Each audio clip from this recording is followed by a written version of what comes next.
activism begins with ACT. The Russ Belville Show features the stories of hardworking grassroots activists working for an end to prohibition in today's activist agenda.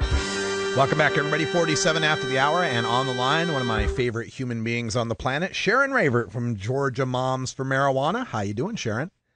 I'm doing well. How are you, Russ? I'm doing pretty good, but you guys are doing a whole lot better now. Why don't you tell folks the story, the saga, if you will, of the Moms for Marijuana quilt? Okay. Well, you had Tracy on last week, Ansley, from Texas Moms. And she had done an event in Austin and was going the following weekend to Dallas to do an event that was being hosted by Texas Normal and the Normal Women's Alliance and her and everybody. So anyway, she was on the way there, and she was in Irving, Texas. I'm not exactly sure where that is, somewhere between the two. And she had to stop real quick for a potty break with her little 8-year-old daughter. And she went into the bathroom, and when she came out, the quilt was gone. It was on, secured to the roof rack. It is a 60-pound large piece of quilting, and it was gone. It was stolen. And she called me immediately and was frantic and in tears. And I just gave her some advice and said, call the police. That's hard to say to people coming from me, honestly. But I told her to call the police and make a report, and that it would come back, that, there's good in everybody, even thieves. And when they see what this is, it's going to come back to us somehow or another.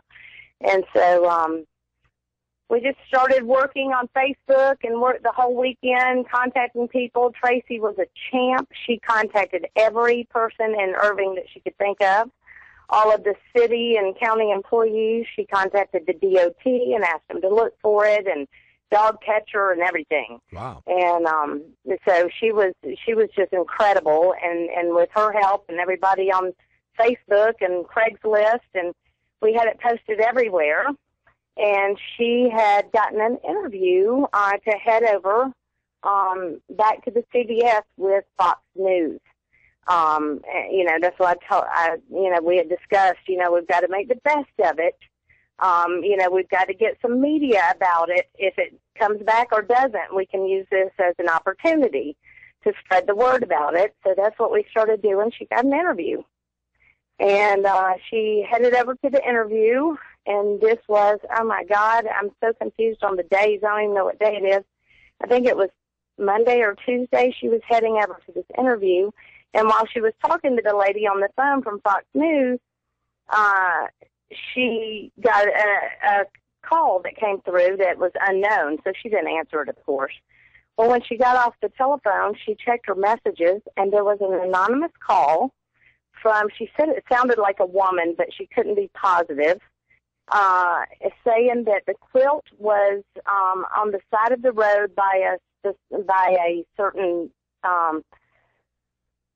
business there, and she named the business, and Tracy just freaked out. She's like, yeah, this is probably a joke from Craigslist or whatever, but I'm going to go, since I'm on the way that way anyway. So she went and got there and looked around, couldn't see it, walked about a quarter of a mile. Some guys stopped in these big DOT trucks that were working on the road, and she told them what she was looking for, and they helped and joined in looking for it. And one of the guys told her, he said, I saw an older woman that was messing with a purse and looked like a big blanket, and she was thinking, oh, my Lord. They've returned it, and now it's been stolen again. And so she kept looking, and she said she got in her car, and she thought, well, I'm going on to the interview. It's obviously not here. This was a hoax, or somebody's already gotten it. And she said she just happened to be driving about a quarter of a mile away from where they said it was, and she happened to see a bright yellow something caught her eye, and she stopped and went over, and it was the quilt. It was the New Mexico patch that was bright yellow that caught her eye. Yay, New Mexico. I know, right? Right. So needless to say, she stuffed it in her trunk the best she could with 60 pounds, and she's not a big girl, and I didn't have any help. So she put it in her trunk and called the people with Fox News and told them that she had it. And, the lady, said, okay, great, we don't need to do the story then, because it was just going to be kind of like a plea story to ask for it back. Mm-hmm. And so Tracy turned around and headed back towards her house, and about an hour later, she got a call from Fox News and said, they want to still do the story. We'll come to you. Oh, wow. And they told her, she told them where she was, and they met at a park, and they spread the quilt out, did a big story on it. The quilt does have some damage to it, but nothing that can't be fixed. So that's the story. Wow. All right. So when we had last seen the quilt in Dahlonega, we had put it in that big jumbo vacuum bag that you had. Was the vacuum bag a part of this at any point?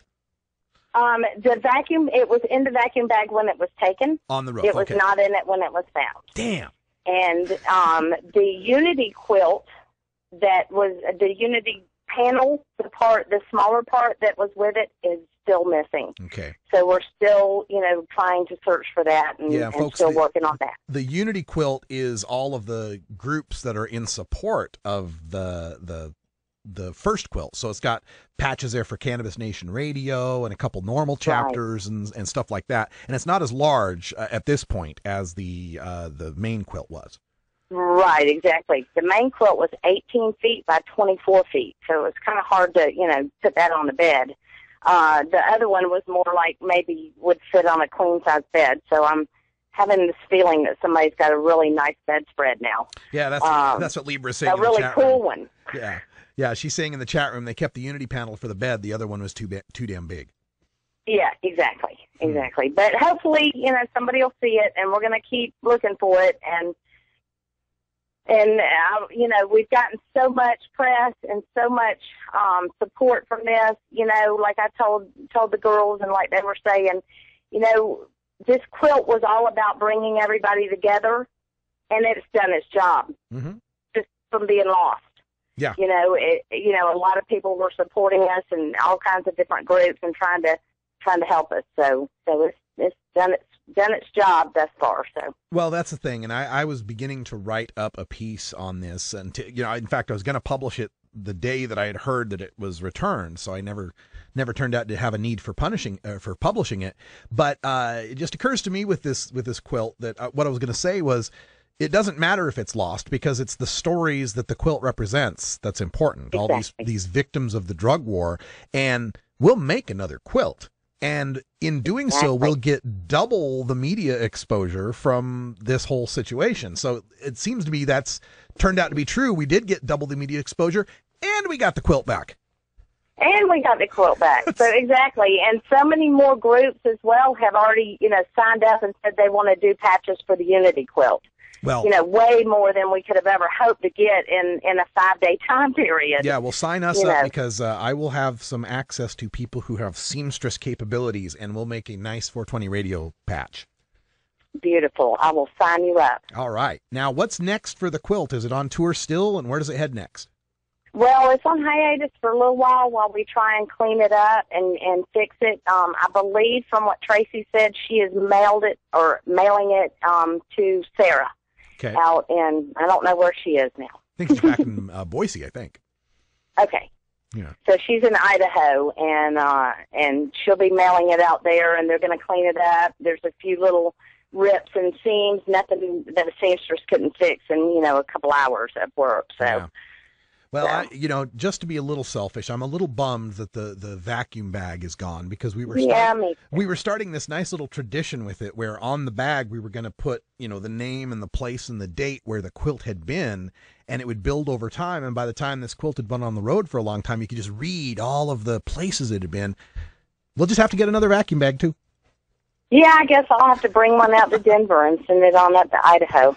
Speaking of Denver, we got that coming up here in just a week from tomorrow. I'll be flying out to Denver. You'll be there. A whole bunch of people will be there. How excited are you? I'm very, very excited. I mean, the first ever Cannabis Cup in the U.S. Epic. It's going to be epic. Yeah, we are going to have ourselves a good time. We hope people visit us at the 420 Radio booth. We'll be there in the nonprofit section, and I'm sure Sharon will be there. Rolla J is going to be out there. Who else? Big Daddy Fink coming out, I think. Yeah, Big Daddy Fink's coming out. Thanks to him, I get to come. That's right. That's right. We are going to have so much fun. Lively Lieber from the chat room is going to be out there as well.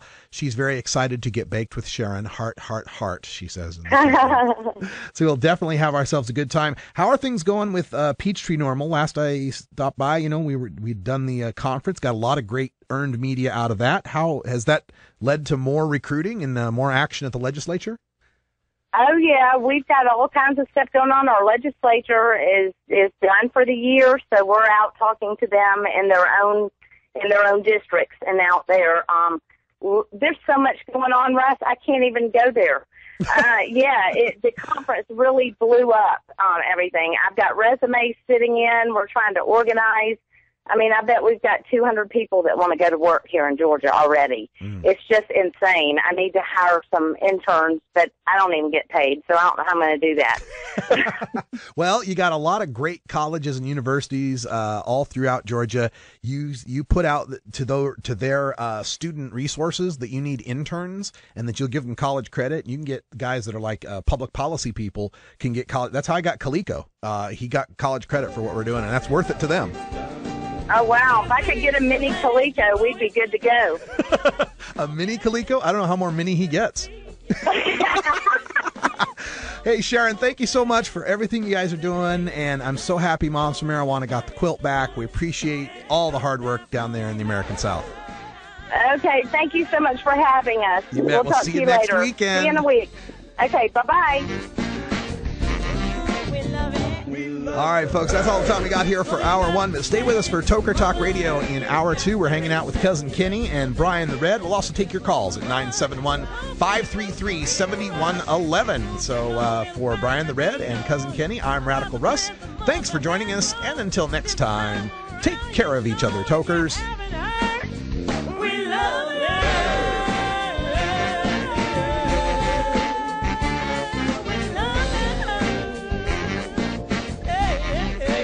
This is the Russ Belville Show.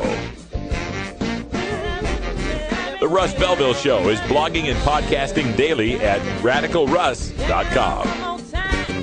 You take a seed, you plant it, you grow it, you dry it, you roll it, you smoke it. You take a seed, you plant it, you grow it, you dry it,